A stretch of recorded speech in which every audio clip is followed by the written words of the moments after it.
Mommy's had a busy day and really needs to work. So go up and finish your homework. But, Mom, you cannot turn off the TV. I'm trying to spark my imagination. With my imagination, I can be anything.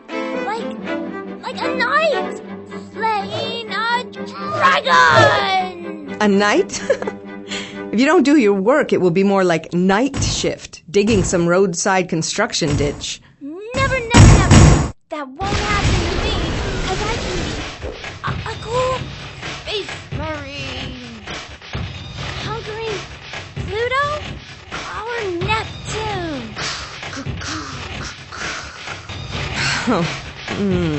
Why don't you conquer something close to home? Like math, science, English. But, Mom, I don't need to worry about that stuff. I can be a superhero! Escaping all that and soaring above the clouds. You are super, all right. And imagination is fun. But for now, you need to come back to Earth, reality, and finish your work.